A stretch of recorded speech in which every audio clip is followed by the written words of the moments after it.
अगर आप इस एज ग्रुप में हैं जो आप शादी करने वाले हैं या शादी करने का प्लान कर रहे हैं या आप एज अ पेरेंट इसको देख रहे हैं और आपके बच्चों की भी शादी होगी या आपको simply to help masses in any ways, इस वीडियो को एंड तक देखिएगा क्योंकि यहाँ से आपको बहुत सारे पॉइंटर्स बताऊंगी कि ये पॉइंटर्स अगर ध्यान में दे दिए जाएं तो शायद डिवोर्स रेशो कम हो जाए या रेट कम हो जाए डिवोर्सेस का। तो अगर ये भी क्लैरिटी आ जाए कि आप किस तरह के पेरेंट होने वाले हैं, आपको किस तरह का पेरेंटिंग स्टाइल रखना है, आप ज्वाइंट फैमिली में रह रहे हैं या न्यूक्लियर फैमिली में रह रहे हैं, किसका कितना कंट्रीब्यूशन किस हिसाब से होगा, या तो वो एक्सपेक्टेशन का लेवल क्या है, क्या एक्सपेक्टेशन है, वेदर काम में तुम भी जॉब करते हो मैं भी जॉब करती हूँ, हम दोनों काम करते हैं, वापस आने के बाद क्या हम काम में दोनों मिलकर हाथ बटाएंगे। नेक्स्ट इंपॉर्टेंट है फाइनेंशियल एक्सपेक्टेंसी। अक्सर प्रॉब्लम्स तब आती हैं जब फाइनेंशियली आपकी एक्सपेक्टेंसी अचानक से बढ़ जाती है या फिर बट स्टिल अगर आप ऐसे हैं कि जहाँ एक ड्रीम होम नहीं है और अभी भी आप किराए पे रहते हैं, तो ऐसे में आपका क्या सोच है, किस तरह से आप चाहते हैं। बहुत बार लड़की या लड़का आगे पढ़ना चाहते हैं या अपनी क्वालिफिकेशन बढ़ाना चाहते हैं और वहीं रोक दिया जाता है, क्या करोगी, घर की मुर्गी दाल बराबर, घर का काम करते हो, घर सफाई करते हो, घर देखते हो, बहुत है। या लड़के को कह दिया जाता है फैमिली बिजनेस है, चुपचाप आओ दुकान पे बैठो काम करो और घर चले जाओ। शादियां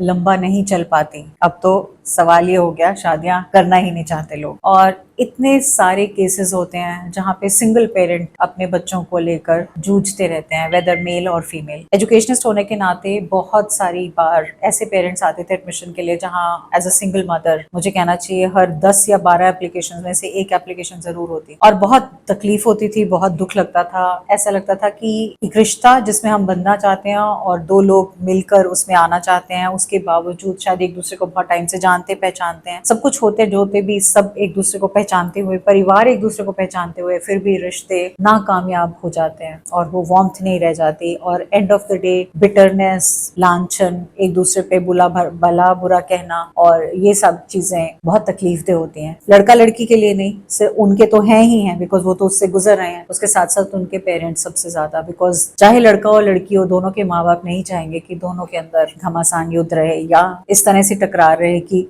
family life spoil हो जाए। I'm a mother, teacher, guide and a friend, and these are my life lessons.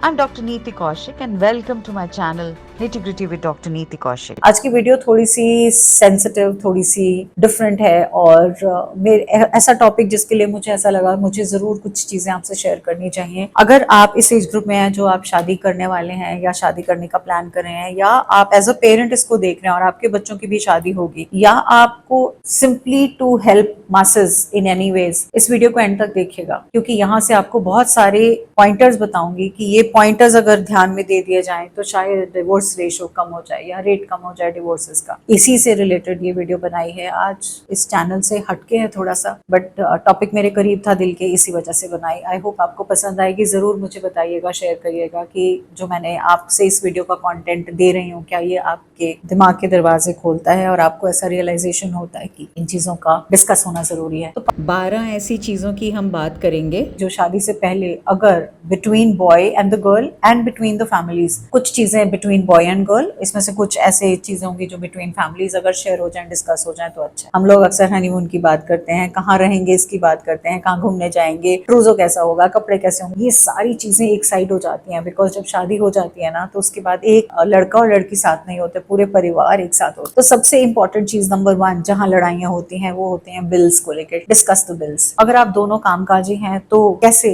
आप शेयर करेंगे, क्या मॉडल रहेगा आपका, कौन किस चीज का खर्चा देगा। अगर ये क्लियरली डिफाइंड हो कि घर के ये काम में तुम कंट्रीब्यूट करोगी, बाहर के इन काम में मैं कंट्रीब्यूट करूंगा, या जो टोटल बिल्स हैं हम उसका अकाउंट बना लें, या फिर सिंपल सा तरीका एक जॉइंट अकाउंट कॉमन बना लें जिसमें दोनों बराबर बराबर का अमाउंट एक डाल दें और डालने के बाद फिर दोनों मिलकर उसमें से खर्चा करें घर गृहस्थी चलाने, ताकि आपको पता रहे एंड ऑफ द मंथ कितना खर्चा हुआ और किस हिसाब से हुआ। दूसरी बात है पेरेंटिंग स्टाइल्स। शादी के बाद जब पेरेंट्स बनते हैं बहुत ज्यादा प्रॉब्लम आती है क्योंकि पेरेंटिंग स्टाइल सबके अलग अलग हो। तो अगर ये भी क्लैरिटी आ जाए कि आप किस तरह के पेरेंट होने वाले हैं, आपको किस तरह का पेरेंटिंग स्टाइल रखना है, आप ज्वाइंट फैमिली में रह रहे हैं या न्यूक्लियर फैमिली में रह रहे हैं, किसका कितना कंट्रीब्यूशन किस हिसाब से होगा, या किस तरह का पेरेंटिंग स्टाइल आप अपने बच्चे के साथ चाहेंगे। वो हेलीकॉप्टर पेरेंट वाला बन के रहना चाहेंगे कि साथ साथ गए, ये डांस क्लास, ये म्यूजिक क्लास, कहाँ गया बच्चा, कहाँ नहीं गया, खेलने गया तो किसी से लड़ाई तो नहीं हुई, उस तरह के हेलीकॉप्टर पेरेंट बनना है, या अपने बच्चे को इस तरह से बिजी रखना है कि सारा दिन बच्चा थक हार के शाम को टूट जाए कि बस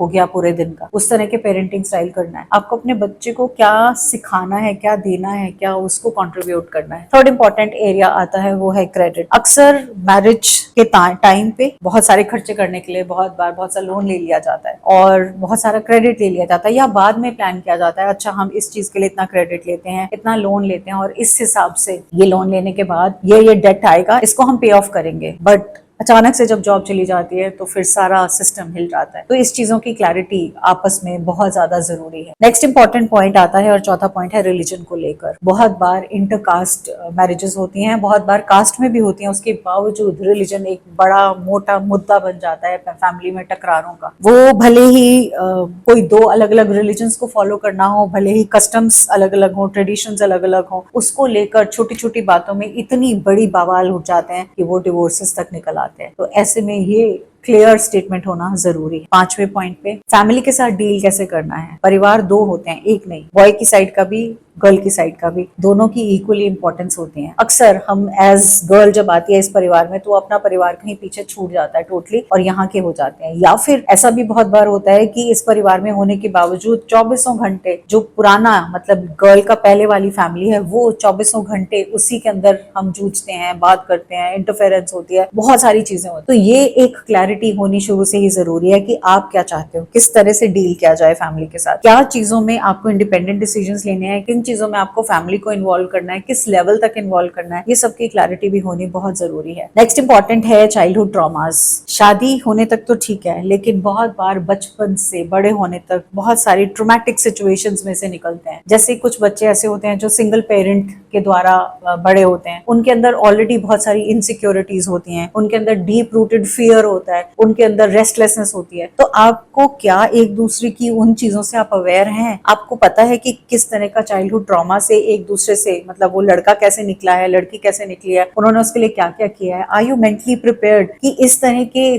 साइकोलॉजिकल इश्यूज, इस तरह की प्रॉब्लमैटिक इश्यूज रीसर्फेस होंगी ही होंगी जब तक उन्हें रिलीज नहीं किया जाता है इनर चाइल्ड इश्यूज से। तो वो रीसर्फेस ना हो या रीसर्फेस हो तो आप उनको कैसे डील करोगे, इस चीज की जानकारी होनी बहुत जरूरी है। अक्सर हम जानते ही नहीं कि बचपन कहाँ गुजरा, कैसे गुजरा, फैमिली कैसी थी, वेदर जॉइंट फैमिली थी अब न्यूक्लियर है या तब न्यूक्लियर थी अब जॉइंट है, क्या इस तरह से तालमेल हो पाएगा, नहीं हो पाएगा। ये छोटी छोटी चीजें बहुत बड़ी बवाल बन जाती। नेक्स्ट पॉइंट पे आते हैं और वो है पार्टनर्स एक्सपेक्टेशन। पार्टनर की अगर एक्सपेक्टेशन की बात करें तो एज अ पार्टनर आप एक दूसरे से कुछ ना कुछ एक्सपेक्टेशन हम सब रखते हैं अपने अपने पार्टनर से। तो वो एक्सपेक्टेशन का लेवल क्या है, क्या एक्सपेक्टेशन है। वेदर काम में तुम भी जॉब करते हो, मैं भी जॉब करती हूँ, हम दोनों काम करते हैं, वापस आने के बाद क्या हम काम में दोनों मिलकर हाथ बटाएंगे, क्या हम काम के पूरे उसको डिफाइन कर सकें, ये काम तुम अच्छे से कर पाओगे, ये काम मैं अच्छे से कर पाऊंगा, इन चीजों में मैं तुम्हारी मदद करूंगा, इन चीजों में मैं तुम्हारी मदद करूंगी, और आप उसको अगर अच्छे से रोल डिफाइन कर पाए। तो इसके साथ साथ इवन सेक्सुअल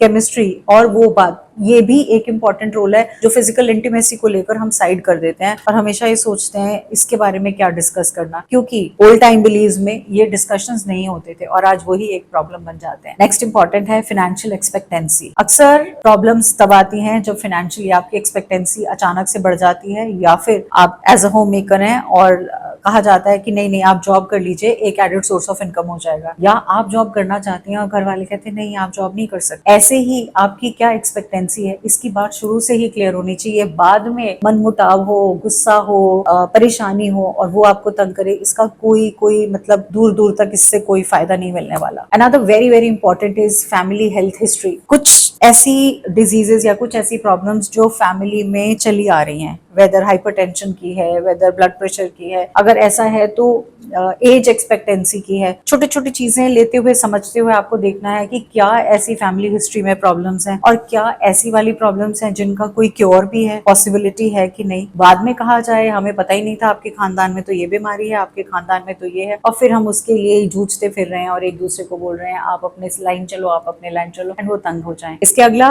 अगेन बहुत इंपॉर्टेंट बट बहुत ही प्यारा सा पॉइंट है और वो है ड्रीम होम। वेल आज की जनरेशन से मैं कहूँ तो मैं कहूँगी सिंपली आज आज की जनरेशन में शायद ड्रीम होम के लिए इतनी ज्यादा मारामारी नहीं है, बिकॉज पेरेंट्स और हमारी वाली जो एज ग्रुप में पेरेंट्स हैं उन्होंने ऑलरेडी ड्रीम होम्स बना के दे रखे हैं या उनके पास है और उनको बच्चों को पता है उनको मिल जाएंगे। बट स्टिल अगर आप ऐसे हैं कि जहाँ एक ड्रीम होम नहीं है और अभी भी आप किराए पे रहते हैं, तो ऐसे में आपका क्या सोच है, किस तरह से आप चाहते हैं किराए में रहना है बहुत सालों तक या खुद का एक होगा, उसको किस तरह से लिया जाएगा, क्या कंट्रीब्यूशन रहेगा उस ड्रीम होम के बारे में, कौन सी ऐसी सिटी है जहां आप जाके बसना चाहेंगे, कौन सा ऐसा स्टेट है, कौन सी ऐसी कंट्री है जहां पे आप जाके गुजर बसर करना चाहेंगे। ये सारी चीजें आप एक साथ परिवार के ज्वाइंट फैमिली में रहना चाहेंगे, इस सिटी में रहना चाहेंगे, एक इंडिपेंडेंट घर होगा, फ्लैट होगा, बंगला होगा, ये सारी डिटेलिंग अगर शुरू से क्लैरिटी होगी तो आगे वो कहते हैं ना, अगर नक्शा सारा कुछ सही समझ में है तो आगे बनाना आसान हो जाता है। यानी plotting of what you want and how you want, उसका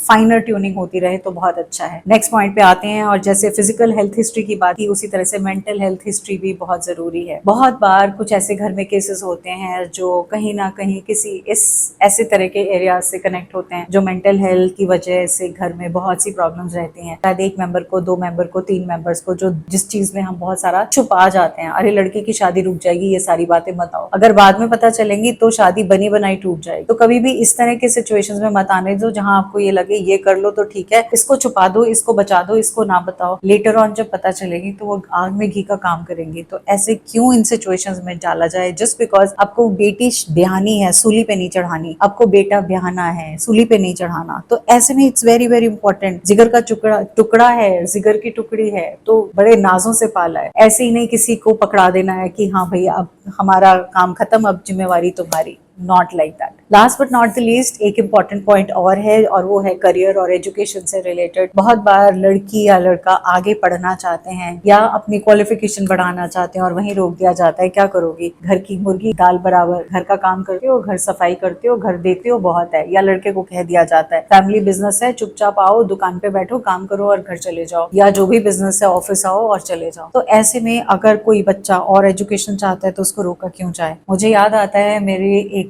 पुराने स्कूल में इकोनॉमिक्स के एक बहुत अच्छे टीचर थे और उनका family business James and jewellery का था। और जब वो इंटरव्यू देने आए तो मैंने कहा कि आपका तो बहुत नामी और पहचान वाली, मतलब it's a very very known place जहाँ से आप आए हैं और बिजनेस आपका फैमिली रन जो करती है बहुत प्यारा बिजनेस है and it's like giving you so much of money, फिर ये टीचर की जॉब क्यों, ये तो सैलरी भी इतनी अच्छी नहीं देगी और शायद आपको ऐसा लगे कि पैसे भी कम है और वो लिविंग स्टैंडर्ड भी आप इस सैलरी से वो मेंटेन नहीं कर पाएंगे। बट उनका एक ही जवाब था, मैं बचपन से बड़े होने तक वो देख रहा हूँ, मुझे अच्छा नहीं लगता वो करना, मेरे अंदर कीड़ा पैशन है कि मैं पढ़ाना चाहता हूँ, मैं चाहता हूँ लोगों को इकोनॉमिक्स पढ़ाऊं और वो बच्चों को इकोनॉमिक्स बहुत अच्छे से समझ में आए और ईजी भी लगे, और इसीलिए मैं ये कर रहा हूँ। मैंने समझते बूझते जानते हुए ये फैसला लिया है। एंड जानते हैं उसके बाद उन्होंने as a contractual teacher join किया, फिर उसके बाद उन्होंने अपनी बीएड करी, फिर उन्होंने अपनी एमएड की और आज वो एक स्कूल में वाइस प्रिंसिपल हैं। तो ऐसे जब आपकी क्लैरिटी है, उनके परिवार की भी, उनकी वाइफ, सबको जब क्लैरिटी है तो आगे लाइफ उनकी बहुत आसान बन जाती है। तो ये कुछ ऐसे पॉइंट्स थे जो बहुत बहुत पावरफुल पॉइंट्स हैं, लेकिन ये सारे पॉइंट्स अगर हम पहले से डिस्कस करके चलें और इन चीजों के बारे में अच्छे से डिस्कशंस के साथ साथ में अंडरस्टैंडिंग हो, क्लैरिटी हो, तो शादियां शायद टूटने से बच जाए। और कहते हैं ना,